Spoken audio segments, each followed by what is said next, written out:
Hey guys, this is Varsha and welcome to VSP classes. बाल विकास एवं शिक्षा शास्त्र यानी कि सीडीपी में आज हम पढ़ेंगे टेस्ट सीरीज़ का सेट 6 करेंगे। इसके पहले देखिए हमने सेट 5 तक करा दिया है, तो अगर आपने वो सेशन नहीं देखा है तो प्लीज़ जाके देख लीजिएगा। तो आज हम सेट 6 में बात करेंगे कोहेलबर्ग का नैतिक विकास का सिद्धांत, यानी कि कोहेलबर्ग ने जो मॉरल डेवलपमेंट दिया था उसके सिद्धांत कौन कौन से हैं और उन्होंने उस सिद्धांत में क्या क्या बातें कही थी। देखिए बहुत ही इम्पॉर्टेंट सेशन है ये आज का, क्योंकि प्याजे, कोहेलबर्ग और वाइगोत्स्की इन तीनों से अगर क्वेश्चन ना पूछे जाते हों तो सीटेट अधूरा माना जाएगा। बिना इन तीनों के क्वेश्चन के सीटेट पूरा नहीं माना जाएगा। हर बार को प्याजे, कोहेलबर्ग और वाइगोत्स्की से क्वेश्चन पूछे जाते हैं। हमने प्याजे को कवर कर लिया है, आज हम बात करेंगे कोहेलबर्ग। क्वेश्चन के साथ साथ मैं जो कंसेप्ट होगा वो भी बताते हुए चलूंगी। और देखिए ये सीटेट की ही बात नहीं है, फॉर ऑल टीचिंग एग्जाम्स जिसमें जिसमें सीडीपी पूछी जाती है सब में कोहेलबर्ग से क्वेश्चन उठा के जरूर आता है। तो आइए कोहेलबर्ग का नैतिक विकास का सिद्धांत से 20 मोस्ट इंपॉर्टेंट क्वेश्चन जो हैं उनको देखते हैं। ये देखिए ऐसे क्वेश्चन है या तो प्रीवियस ईयर में पूछे गए हैं और या तो इनके पूछे जाने की बहुत ही अधिक संभावना है।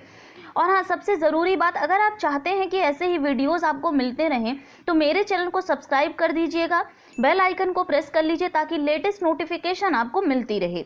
आइए शुरू करते हैं। सबसे पहले देखिए आप दर्शन कर लीजिए कोहेलबर्ग जी का। ये कोहेलबर्ग हैं, इन्होंने दिया था, कोहेलबर्ग ने जो दिया था नैतिक विकास का सिद्धांत, यानी इन्होंने मॉरल डेवलपमेंट के बारे में बात करी थी।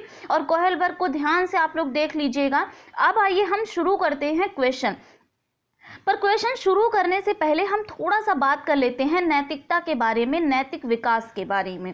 देखिए एक छोटा जो बच्चा होता है उसको नैतिकता पता नहीं होती है कि क्या नैतिकता, क्या मॉरल होता है, क्योंकि वो सही और गलत के बारे में नहीं जानता है।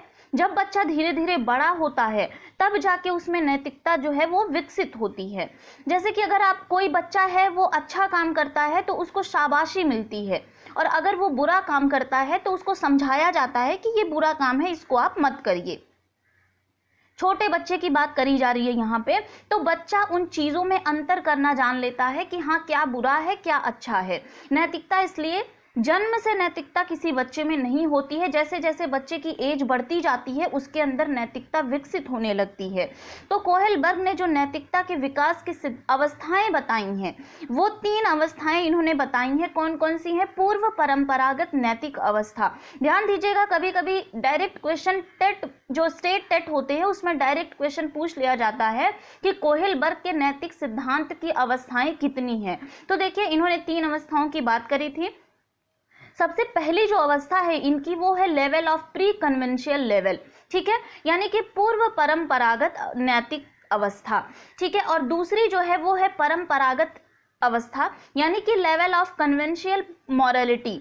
और थर्ड जो है वो है गैर परंपरागत, या फिर इसको उत्तर परंपरागत कहीं कहीं आप देख सकते हैं, यानी कि level of post conventional morality. ये इन्होंने 3 अवस्थाएं दी थी और तीनों के 2-2 उपचरण भी माने गए हैं, यानी कि इन तीनों के 2-2 उपचरण भी हैं जो हम आगे डिस्कस करेंगे अगर क्वेश्चन में आएगा तो, ठीक है। तो आइए हम शुरू करते हैं हमारा पहला क्वेश्चन। पहला क्वेश्चन है कोहेलबर्ग के नैतिक विकास के विचार में डैश का स्तर है, यानी कि कोहेलबर्ग के जो नैतिक विकास के सिद्धांत हैं उनके कौन सा स्तर है, कितना स्तर है, ये आपसे पूछा गया है। ए ऑप्शन है 4, बी ऑप्शन है 6, सी ऑप्शन है 3 और डी ऑप्शन है 2। तो अभी हमने बात करी थी, अभी स्टार्टिंग में मैंने बताया कि नैतिक विकास की जो अवस्थाएं कोहेलबर्ग ने दी हैं वो कितनी हैं? 3 अवस्थाएं हैं, यानी कि यहाँ पे सी ऑप्शन राइट आंसर हो जाएगा। बहुत ही सिंपल सा क्वेश्चन था। आगे चलते हैं हम। कोहेलबर्ग ने प्रस्तुत किए। अब कोहेलबर्ग ने क्या प्रस्तुत किया ये आपसे पूछा जा रहा है। ए ऑप्शन शारीरिक विकास के चरण, बी ऑप्शन है संज्ञानात्मक विकास के चरण, सी ऑप्शन है नैतिक विकास के चरण और डी ऑप्शन है संवेगात्मक विकास के चरण। देखिए ये भी बहुत इजी क्वेश्चन है। कोहेलबर्ग ने क्या दिया था? नैतिक विकास के इन्होंने चरण बताए थे, ठीक है।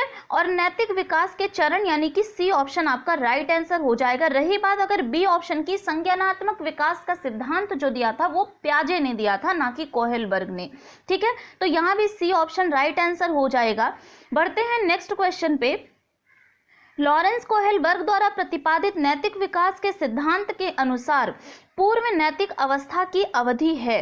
अब देखिए, ए ऑप्शन है जन्म से 2 वर्ष की आयु तक, बी ऑप्शन है 3 वर्ष से 6 वर्ष की आयु तक, सी ऑप्शन है जन्म से 5 वर्ष की आयु तक, डी ऑप्शन है 7 वर्ष से लेकर किशोरावस्था के प्रारंभिक काल तक।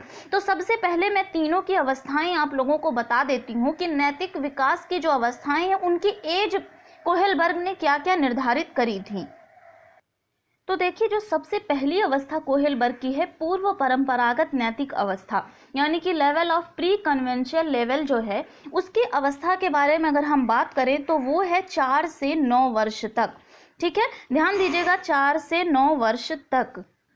और जो दूसरी अवस्था है परंपरागत नैतिक अवस्था यानी कि प्री कन्वेंशियल परंपरागत नैतिक अवस्था, ठीक है, यानी कि कन्वेंशियल लेवल जो है उसकी एज जो होती है वो 9 से 12 वर्ष होती है, 9 से लेके 12 वर्ष तक।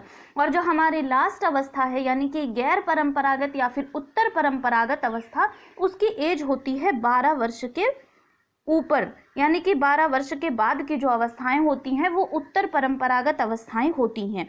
तो देखिए, एग्जाम में आपको कंफ्यूज करने के लिए ये कभी कभी घुमा फिरा के क्वेश्चन पूछ लिया जाता है। जैसे यहाँ आपको पूछा जा रहा है कि पूर्व नैतिक अवस्था की अवधि, ठीक है, तो अभी मैंने आपको बताया कि जो नैतिकता होती है बच्चे में वो जन्म से नहीं पाई जाती है, यानी कि ए ऑप्शन और सी ऑप्शन आपका कट गया। ठीक है, डी ऑप्शन की बात करें तो किशोरावस्था के काल तक जो होती है वो उत्तर परंपरागत अवस्था होती है। अब हम बात करते हैं बी ऑप्शन की, जो कि है तीसरे वर्ष से 6 वर्ष की आयु तक। तो यही हमारा राइट आंसर हो जाएगा, क्योंकि अभी हमने बात की 3 साल का जो बच्चा होता है उसको हम सही गलत सिखाते हैं कि झूठ मत बोलो, चोरी मत करो, बड़ों का सम्मान करो। ठीक है, तो यानी कि 3-4 साल से ही बच्चे में नैतिकता प्रारंभ हो जाती है। नेक्स्ट क्वेश्चन पे चलते हैं। कोहेलबर्ग के सिद्धांत के पूर्व परंपरागत स्तर के अनुसार कोई नैतिक निर्णय लेते समय एक व्यक्ति निम्नलिखित में से किस तरफ प्रवृत्त होगा। ध्यान दीजिएगा, यहाँ पे पूर्व परंपरागत स्तर की बात करी जा रही है कि पूर्व परंपरागत में जब कोई बच्चा नैतिक निर्णय लेता है तो किस तरफ वो प्रवृत्त होगा। ए ऑप्शन है व्यक्तिगत मूल्य, बी ऑप्शन है पारिवारिक अपेक्षाएं, सी ऑप्शन है व्यक्तिगत आवश्यकता तथा इच्छाएं और डी ऑप्शन है अंतर्निहित संभावित दंड। देखिए, क्या होता है, पूर्व परंपरागत अवस्था में बच्चा जो होता है वो बहुत छोटा होता है। ठीक है, तो उसको बहुत सारी चीजें पता नहीं होती हैं, उसको सिर्फ इतना पता होता है कि अगर हम कोई चीज सही करेंगे तो हमें शाबाशी मिलेगी। ठीक है, और अगर हम कोई चीज गलत करेंगे तो हमें दंड दिया जाएगा। यानी कि वो सिर्फ क्या समझता है, अंतर्निहित संभावित दंड समझता है, वो व्यक्तिगत मूल्य नहीं जानता, इतना बड़ा भी बच्चा नहीं हो गया है। पारिवारिक अपेक्षाएं नहीं जानता, व्यक्तिगत आवश्यकताएं और इच्छाएं नहीं जानता। यानी कि उसको दंड से भय लगता है कि अगर हम क्या करेंगे, अगर हम अच्छा काम करेंगे तो हमें पुरस्कार मिलेगा और अगर हम गलत करेंगे तो हमें उस पर दंड मिलेगा। डी ऑप्शन यहाँ पे राइट आंसर हो जाएगा। चलते हैं अपने अगले क्वेश्चन पे। कोहेलबर्ग के अनुसार शिक्षक बच्चों में नैतिक मूल्यों का विकास कैसे कर सकता है। बहुत अच्छा क्वेश्चन है कि एक टीचर जो होता है वो मॉरल डेवलपमेंट बच्चों में कैसे कर सकता है, क्या करके। व्यवहार के स्पष्ट नियम बनाकर, धार्मिक शिक्षा का महत्व देकर, नैतिक मुद्दों पर आधारित चर्चाओं में उन्हें शामिल करके, कैसे व्यवहार किया जाना चाहिए इस पर कठोर निर्देश देकर।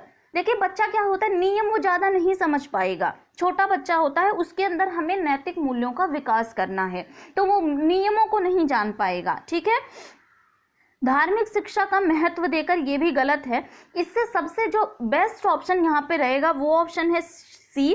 क्या करेंगे हम, नैतिक मुद्दों पर आधारित चर्चाओं में उन्हें शामिल करेंगे। ठीक है, तब उनके अंदर हम नैतिक मूल्यों का विकास कर सकते हैं। क्लियर। चलते हैं नेक्स्ट क्वेश्चन पे।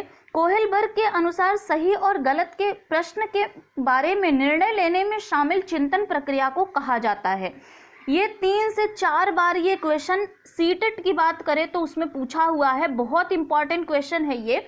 यानी कि जब हम सही और गलत के बारे में निर्णय लेते हैं तो वो क्या कहलाता है, ठीक है, जब सही हमें पता नहीं होता है कि ये हम सही कर रहे हैं या फिर हम गलत कर रहे हैं। ठीक है, नैतिक तर्कणा, नैतिक क्रिया, सहयोग की नैतिकता या फिर नैतिक यथार्थवाद। तो देखिए, जब हम ये कोहेल वर्ग के अनुसार है, इन्होंने क्या बोला है कि जब हम सही और गलत के प्रश्न के बारे में निर्णय लेने में जो शामिल चिंतन, यानी कि हम कंफ्यूज हो जाते हैं कि हम सही और गलत के बारे में कौन सा निर्णय लें, तो इसको हम क्या कहते हैं, नैतिक तर्कणा, यानी ए ऑप्शन आपका राइट आंसर हो जाएगा। नेक्स्ट क्वेश्चन पे चलते हैं। कोहेल वर्ग के अनुसार किस सिद्धांत में नैतिकता बाह्य कारकों द्वारा निर्धारित होती है, बाह्य कारकों द्वारा। ठीक है, किस अवस्था में, पारंपरिक अवस्था, पश्चात पारंपरिक अवस्था, पूर्व पारंपरिक अवस्था, उपरोक्त में से कोई नहीं। तो देखिए, बाह्य कारकों द्वारा कब नैतिकता विकसित होती है बच्चे में, ठीक है, ये आप लोगों को बताना है। तो इसका राइट आंसर हो जाएगा पूर्व पारंपरिक अवस्था। ठीक है, इसमें बच्चा क्या करता है, केवल बाह्य चीजों के बारे में सबसे ज्यादा ये नैतिक चिंतन का सबसे निचला स्तर माना गया है। ठीक है, ये सबसे निचला स्तर है और इसमें नैतिकता बाह्य कारकों द्वारा होती है। ऑल राइट, नेक्स्ट क्वेश्चन है, कोहेल वर्ग के अनुसार सही और गलत के बारे में बच्चे डैश चिंतन करते हैं। कौन सा चिंतन करते हैं, संदर्भ के अनुसार, अलग आयु में अलग तरीके से, अलग चरणों में समान तरीके से, अभिभावकों द्वारा प्रदत्त निर्देशों के अनुसार। यहाँ आपको बताना है कि बच्चे जो हैं वो सही और गलत के बारे में कैसे निर्णय लेते हैं, यानी संदर्भ के अनुसार, जैसा संदर्भ होगा उसी संदर्भ के अनुसार लेंगे, अलग आयु में अलग तरीके से लेंगे, ठीक है, या फिर अलग चरणों में, चरण तो अलग अलग रहेंगे लेकिन समान तरीके, ठीक है, या फिर अभिभावकों द्वारा प्रदत्त निर्देशों के आधार पर। तो देखिए, कोहेल वर्ग ने क्या बोला है, जैसे जैसे बच्चे की एज बढ़ती जाती है उनमें निर्णय लेने की जो क्षमता होती है वो भी अलग आयु में अलग तरीके से बढ़ते रहती है। ठीक है, तो बी ऑप्शन आपका राइट आंसर हो जाएगा, यानी कि जैसे जैसे बच्चा बड़ा होते जाएगा वैसे वैसे वो निर्णय लेने की जो उसकी क्षमता होती है वो बढ़ती जाएगी। ऐसा नहीं है कि एज उसकी बढ़ रही है और क्षमता लेने की अवस्था जो है वो रुकी हुई है। ठीक है, तो बी ऑप्शन राइट आंसर हो जाएगा। नेक्स्ट क्वेश्चन है, एक बच्चे का तर्क है कि हिंद को दवा नहीं चोरी करनी चाहिए क्योंकि ऐसा करने पर उसे पकड़ा जाएगा और जेल भेजा जाएगा। कोहेल वर्ग के अनुसार बच्चे को नैतिक समझ किस चरण में आती है। ठीक है, तो देखिए, कोहेल वर्ग ने एक स्टोरी बनाई थी, एक स्टोरी जो कुछ भी कह सकते हैं आप, कि एक स्टोरी के माध्यम से इन्होंने समझाया था कि नैतिकता क्या होती है। तो इसलिए क्या ये एक स्टोरी कौन सी है, एक छोटी सी स्टोरी है, वो पहले सुन लीजिए आप लोग। हिंज नाम का एक व्यक्ति रहता है, उसकी बीवी को, बहुत शॉर्टली मैं समझा रही हूँ, उसकी बीवी को क्या हो जाता है, कैंसर जैसी बीमारी हो जाती है और जब वो हॉस्पिटल लेके जाता है तो हॉस्पिटल में कोई एक दवा जो होती है वो नहीं मिलती है, तो वो लोग प्रेफर करते हैं कि आप बाहर मेडिकल शॉप से ले लीजिए। तो हिंज जब मेडिकल शॉप में जाता है तो वो दवा वहाँ रहती है, पर वो क्या करता है, उसका दुगुना दाम लेता है हिंज से। ठीक है, और हिंज की मजबूरी होती है कि वो उस दवा को लेना चाहता, वरना उसकी बीवी मर जाती है। और जो मेडिकल वाला रहता है, वो शॉप वाला रहता है, वो बोलता है नहीं, आप चाहे जहाँ से इतने पैसे लाइए तब जाके ये दवा हम तुमको मिलेगी। हिंज जो है वो वहाँ से वापस चला आता है और जब घर आता है तो रात में वो मेडिकल शॉप में चोरी करके वो दवा लेके आता है और अपनी बीवी को खिला देता है। तो यानी कि वही बात यहाँ एक बच्चे का तर्क है कि हिंज को दवा नहीं चोरी करनी चाहिए क्योंकि ऐसा करने पर उसे पकड़ा जाएगा और उसे जेल भेजा जाएगा। ठीक है, तो ये कोहेल वर्ग ने कहा है कि इनके अनुसार बच्चे को ये नैतिक समझ किस चरण में आती है। सार्वभौमिक नैतिक सिद्धांत अभिविन्यास, यांत्रिक अभिविन्यास, सामाजिक क्रम नियंत्रक अभिविन्यास एवं दंड एवं आज्ञा पालन अभिविन्यास। तो देखिए, दंड एवं आज्ञा पालन ये पूर्व परंपरागत नैतिक अवस्था के ये दो चरण हैं। ठीक है, देखिए, कोहेल वर्ग ने हर जो तीनों इनके नैतिक अवस्थाएं हैं उनके दो दो चरण इन्होंने बताए हैं। तो ये पूर्व परंपरागत नैतिक अवस्था के दो चरण है, दंड एवं आज्ञा पालन अभिमुखता एवं साधनात्मक सापेक्ष अभिमुखता। ठीक है, दंड एवं आज्ञा पालन अभिमुखता में क्या बात करी जा रही है कि अगर आप गलत काम करेंगे तो आपको सजा मिलेगी। ठीक है, तो जब बच्चे को ये पता चला कि हिंज ने दवा चोरी कर ली है तो उसने बोला कि उसको ऐसा नहीं करना चाहिए था क्योंकि उसको जेल हो सकती है। तो यानी डी ऑप्शन आपका राइट आंसर हो जाएगा। नेक्स्ट क्वेश्चन पे चलते हैं, निम्नलिखित में से कौन कोहेल वर्ग के नैतिक विकास के चरणों की विशेषता है, यानी कि चरणों की कौन सी विशेषता है ये बताना है। चरण एक गैर पदानुक्रमित तरीके से आगे बढ़ते हैं। चरण पृथक प्रक्रियाएं हैं और सामान्य पैटर्न नहीं है। चरणों का चर क्रम है। सभी संस्कृतियों में चरणों के सार्वभौमिक अनुक्रम है। ठीक है, तो कोहेलबर्ग के जो नैतिक विकास के चरणों की विशेषता है वो डी ऑप्शन राइट आंसर हो जाएगा, यानी कि सभी संस्कृतियों में चरणों के सार्वभौमिक अनुक्रम। नेक्स्ट क्वेश्चन है, कोहेलबर्ग के नैतिक सिद्धांत की एक प्रमुख आलोचना। देखिए, इनकी आलोचना भी बहुत लोगों ने करी थी, वो क्यों करी थी ये ऑप्शन में आपको बताना है। सबसे पहले हम ऑप्शन पढ़ लेते हैं। ऑप्शन, कोहेलबर्ग ने प्रस्ताव दिया कि नैतिक तर्क विकासात्मक है। बी ऑप्शन, कोहेलबर्ग ने पुरुषों और महिलाओं के नैतिक तर्क में सांस्कृतिक अंतर का हिसाब नहीं दिया। कोहेलबर्ग में नैतिक विकास के स्पष्ट चरण नहीं दिए। कोहेलबर्ग ने बिना किसी अनुभवजन्य आधार के सिद्धांत का प्रस्ताव रखा। तो देखिए, कोहेलबर्ग के सिद्धांत की आलोचना भी हुई है, और वो क्यों हुई है, क्योंकि कोहेलबर्ग ने पुरुषों और महिलाओं के नैतिक तर्क में सांस्कृतिक अंतर का हिसाब नहीं दिया था। ठीक है, बी ऑप्शन राइट आंसर है। सीटेट में पूछा गया है ये क्वेश्चन, तो आप लोग ध्यान से देखिएगा। नेक्स्ट क्वेश्चन है आपका, एक बच्चे का कारण आप मेरे लिए ऐसा करते हैं और मैं आपके लिए ऐसा करूंगा। देखिए, ये कोहेलबर्ग लिख दिया गया है, ठीक है, मिस्टेक हो गया है, तो ये कोहेलबर्ग रहेगा। ओके, यहाँ पे रहेगा कोहेलबर्ग। तो ये कोहेलबर्ग के नैतिक विकास के किस चरण में ये बच्चा गिर जाएगा। ठीक है, यानी कि एक बच्चा है जो बोलता है कि आप मेरे लिए ये कर दो तो मैं आपके लिए ये कर दूंगा। ठीक है, तो ये बच्चा जो है किस चरण में ये बच्चा गिर जाएगा। सामाजिक अनुबंध अभिविन्यास, अच्छा लड़का अच्छी लड़की का उन्मुखीकरण, या फिर सजा और आज्ञाकारिता का अभिविन्यास, सहायक उद्देश्य अभिविन्यास। ठीक है, तो सहायक उद्देश्य अभिविन्यास डी ऑप्शन यहाँ पे राइट आंसर हो जाएगा कि आप मेरे लिए कर दो मैं आपके लिए कर दूंगा। क्लियर, यानी कि आप मेरे लिए करोगे तो मैं आपके लिए अवश्य कर दूंगा। नेक्स्ट क्वेश्चन पे चलते हैं। आप एक शिक्षक के रूप में रैगिंग और धमकाने के सख्त विरोधी हैं तथा इस संदर्भ में विद्यालय में पोस्टर लगवाते हैं तथा समिति बनवाते हैं। आपसे जुड़ने वाले किशोर जो इस विचार के दृढ़ विश्वासी हैं, निम्न में से किस स्तर के होंगे। पूर्व पारंपरिक स्तर, उत्तर पारंपरिक स्तर, या फिर सामाजिक व्यवस्था बनाए रखने वाले लोग। ठीक है, जैसे कि आप एक शिक्षक हैं, एक टीचर हैं, ठीक है, और आप रैगिंग के सख्त विरोधी हैं, और आप ऐसे ये जो विरोध आप कर रहे हैं इसका, तो आप क्या करवाते हैं कि पोस्टर लगवाते हैं उसके विरोध में और एक समिति बनवाते हैं, और कुछ किशोर यानी कि कुछ युवा जो हैं वो आपको ज्वाइन कर लेते हैं। तो कोहेलबर्ग के अनुसार वो युवा किस वर्ग के हैं, यानी कि किस स्तर के हैं। ठीक है, पूर्व पारंपरिक या फिर उत्तर पारंपरिक या फिर सामाजिक व्यवस्था को बनाए रखने वाले। ठीक है, तो यहाँ आपको बताना है कि वो कौन से स्तर के हैं।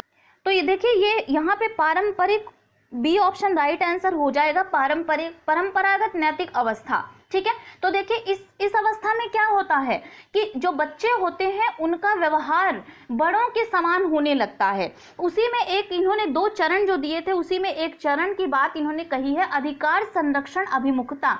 यानी इसमें किशोर का क्या सोचना होता है कि समाज अच्छे से चले, इसलिए सबको समाज के दायरे में ही रहना चाहिए। तो एक जो बच्चा यानी कि किशोर रहता है वो इसलिए ज्वाइन करता है मैम को या टीचर को, ताकि जो है समाज अच्छे से चले। तो वो परंपरागत अवस्था में है बच्चा। क्लियर। नेक्स्ट क्वेश्चन है, कोहेलबर्ग के नैतिक तर्क के चरणों के संदर्भ में किस चरण के तहत किसी बच्चे के गिरने की विशिष्ट प्रतिक्रिया होगी। यदि आप ईमानदार हैं तो आपके माता पिता को आप पर गर्व होगा, इसलिए आपको ईमानदार होना चाहिए। ठीक है, सामाजिक अनुबंध अभिविन्यास, सजा आज्ञा पालन अभिविन्यास, good girl good boy orientation, या फिर लॉ एंड ऑर्डर ओरिएंटेशन। यानी कि आप ईमानदार हैं तो आपके माता पिता को क्या होगा, आप पर गर्व होगा। ठीक है, इसलिए क्या करना चाहिए, आपको ईमानदार होना चाहिए। तो ये किस अवस्था की बात करी गई है ये बताना है आपको। हर अवस्था की 2-2 जो चरण हैं उन चरणों के बारे में यहाँ पूछा गया है कि कौन सा चरण यहाँ पे होगा। ठीक है, तो देखिए यहाँ पे गुड गर्ल एवं गुड बॉय ओरिएंटेशन, यहाँ पे यानी कि अगर आप, यहाँ बोला जा रहा है कि अगर आप ईमानदार होंगे तो आपके माता पिता को अच्छा लगेगा। यानी कि बालक अपने माता पिता की नज़रों में एक अच्छा लड़का बनने की कोशिश करता है, किसमें, good girl and good boy orientation में। ठीक है, नेक्स्ट क्वेश्चन पे चलते हैं। रोहित ने अजय की डिस्क डेस्क से ली हुई पेंसिल वापस रख दी क्योंकि उसे पकड़े जाने पर सजा मिलने का डर था। यह कोहेलबर्ग के किस स्तर को बताता है? ठीक है, सजा मिलने का डर था। पूर्व परंपरागत, परंपरागत, उत्तर परंपरागत या फिर इनमें से कोई नहीं। ठीक है, तो यहाँ पे कौन सा राइट आंसर होगा आपको ये बताना है। तो देखिए यहाँ पे राइट आंसर हो जाएगा पूर्व परंपरागत स्तर। ए ऑप्शन राइट आंसर हो जाएगा। इसमें पूर्व परंपरागत स्तर में इन्होंने एक दो चरण थे, उसमें एक चरण की बात करी थी, दंड एवं आज्ञा पालन अभिमुखता, जो कि हमने पीछे अभी उस पर चर्चा भी करी थी कि यानी कि बच्चा गलत काम क्यों नहीं करेगा, सजा मिलेगी इसलिए नहीं करता है। तो एक जो बच्चा रोहित है उसने अजय की पेंसिल वापस उसके सीट पे रख दी। क्यों रख दी? क्योंकि उसको डर था कि अगर वो पकड़ा जाएगा तो उसे सजा मिलेगी। क्लियर, यानी कि पूर्व परंपरागत स्तर। नेक्स्ट क्वेश्चन है, कर्नैल सिंह कानूनी कार्रवाई तथा खर्च के बावजूद आयकर नहीं देते। वह सोचते हैं कि वह एक भ्रष्ट सरकार को समर्थन नहीं कर सकते जो अनावश्यक बाधों के निर्माण पर लाखों रुपए खर्च करती है। वह संभवतः कोहेलबर्ग के नैतिक विकास की किस अवस्था में है?